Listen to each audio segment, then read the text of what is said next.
Friends, this is Grace and welcome to another video. This is video number 5 of my creative exercise series that I'm doing here in my YouTube channel. This is where I am pulling some prompts from a daily creative book that I had read last year. This daily creative book was written by Todd Henry, and it is a practical guide for staying prolific, brilliant, and healthy. And I just found the prompts here. So this is it's supposed to be where you read a prompt every day. So there's 365 prompts, and of course I'm not doing every single day, but I found the ideas that the author presented in the book to be really fascinating, and I felt like it could be easily translated to any creative endeavor like scrapbooking. So I am kind of taking some of those prompts and using them as a jumping point, or like a thought that I had as I am creating some layouts. So for the month of March, my first layout for March, because I usually try to do 2 a month, is based off of March 17th's prompt, which is complete your project. Here's a little bit of what the author said. Don't allow past projects to obsess you or siphon time, attention, and energy from your current work. Once the project is complete, close the book and move on. Focus on what's ahead.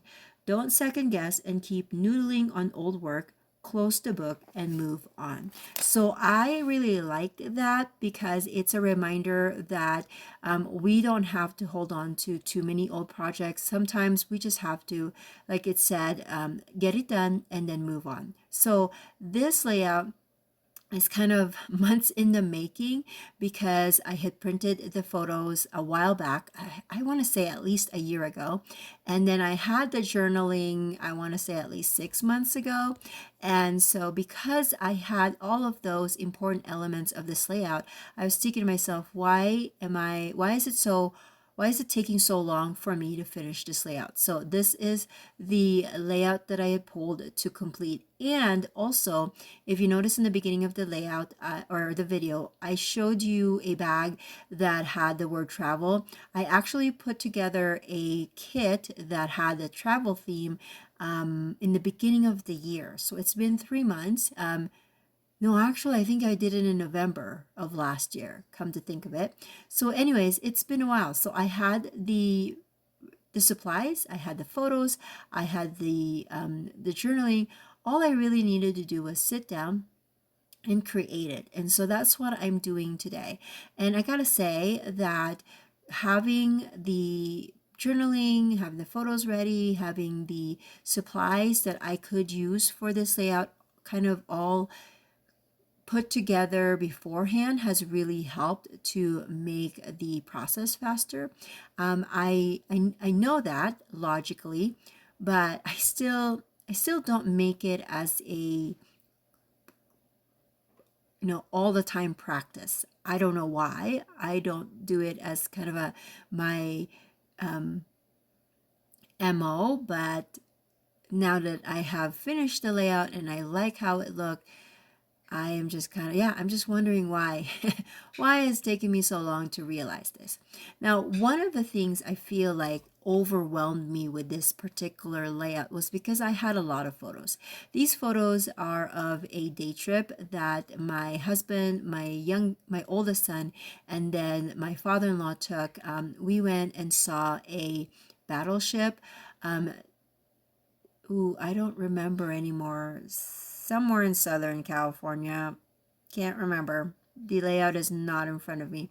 But it's somewhere in the LA area, like near, it wasn't Long Beach, but it was somewhere there, somewhere by the water where a big naval ship can be placed. But anyways, you can pay, of course, to go and go through the ship because it's no longer being used, and just kind of appreciate the maritime and military type of displays that they have there, and all the things about I guess Navy and maritime information.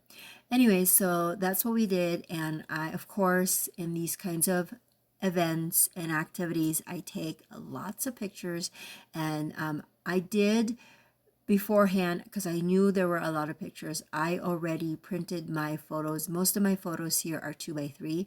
I know they're smaller than, the normal photos that I use, but if I were even to use my 3x4, I wouldn't have been able to add as many photos as I could. So I made I made sure that I did a combination of, close-ups of things and then pictures of the people in there too. That's one of the things that I like to make make sure I think about it, when I'm taking pictures of travel, is that I have a combination of close-ups and then of course panning out, but then also people. I think it's very important to have those three combos when you are taking pictures of travel, because then you get the best kind of summary of the event. I'm also basing this off of a sketch. So the sketch is from Scrapbook and Cards magazine, and I forgot what it is. But anyways, now that they have Alison Davis in their editorial staff, she provides some sketches every quarter when the magazine comes out, and I find that very valuable. So if you are looking for more places to get some sketch ideas, make sure that you check out Scrapbook and Cards magazine, because they now have sketches and you can print them and they are free. So anything that's free, I love. But so now I am going to add a little bit more layers to the left side.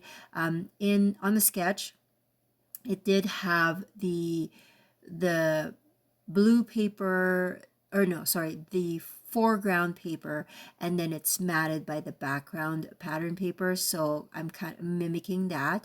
They did use a bigger photo, but I only have a 3x4, so that's what I'm gonna go with. And then in this travel kit that I put together, I did pull out some of my travel themed 3x4 papers, and so I'm pulling that out, seeing what I can use here. I initially had wanted that "you are here" paper, because I'm just going to cover it anyways, but there were some verbiage or some words on the side that wouldn't work with the orientation of my photo, so I pulled out another one that's similar to the design but a little bigger, and so that's what I'm going to do.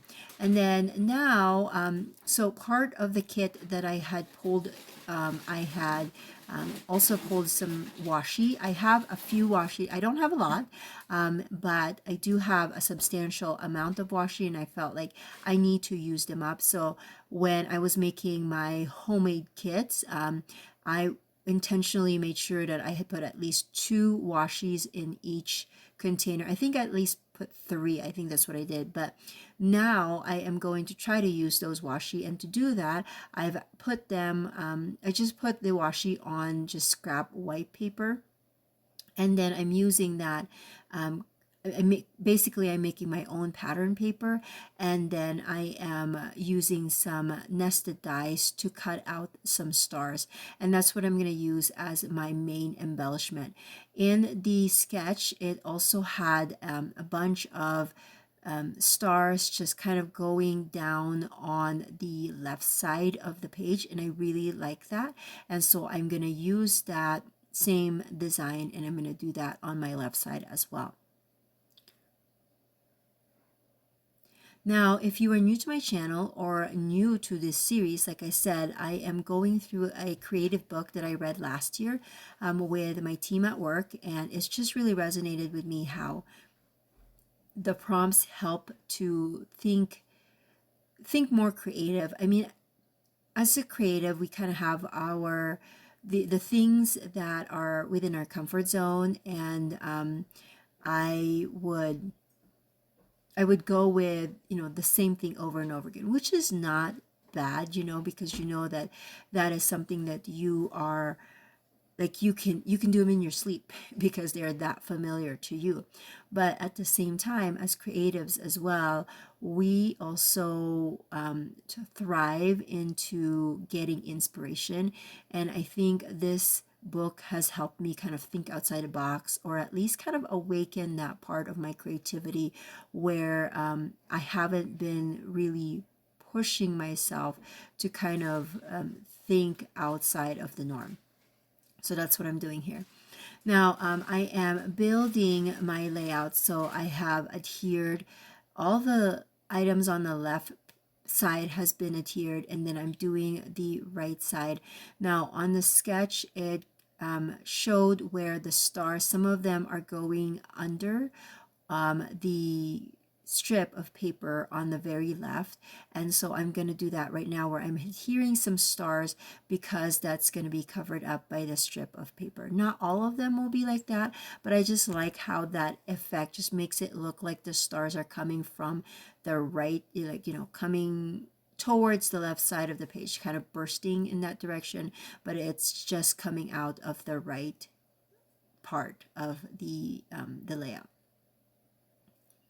And I also cut out the same like sizes of stars that I wanted to use from pattern paper as well, just to have a lot of variety for this page and have a lot of choices for me.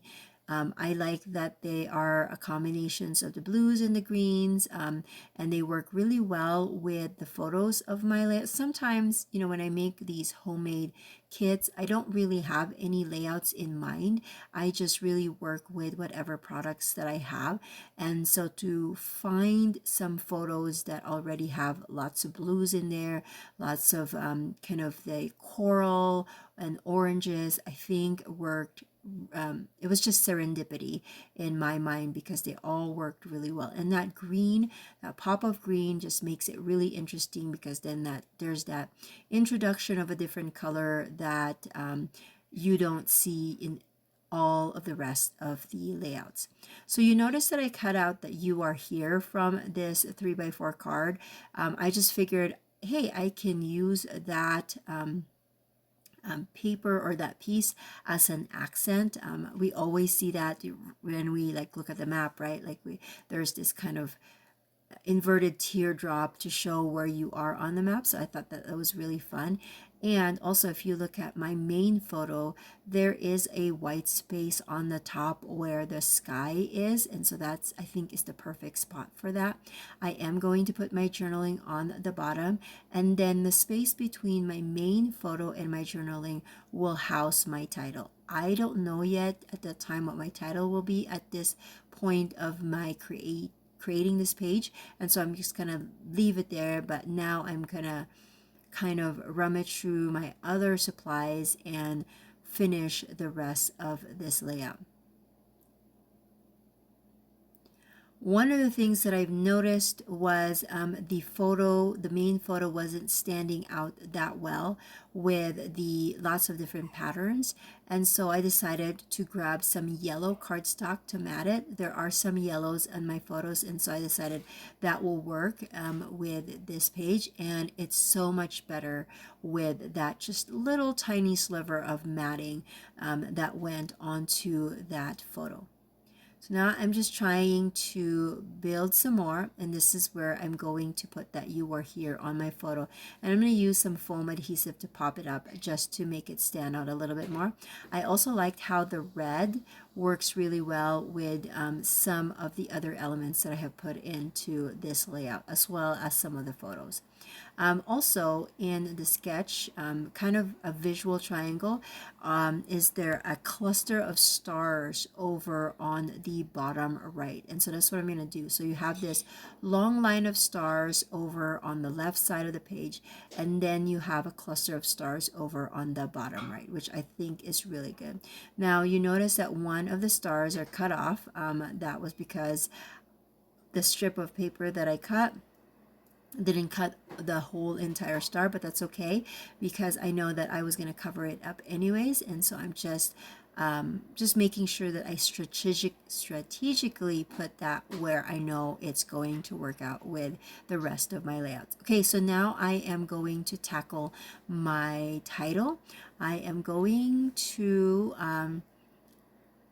find some elements. Again, these are elements that I pulled out for this specific travel kit. I don't have, when I put it together, like I said, I didn't have any layouts in mind. I just know that this will work well with travel. But I'm just going through some of these little ephemera from Echo Park.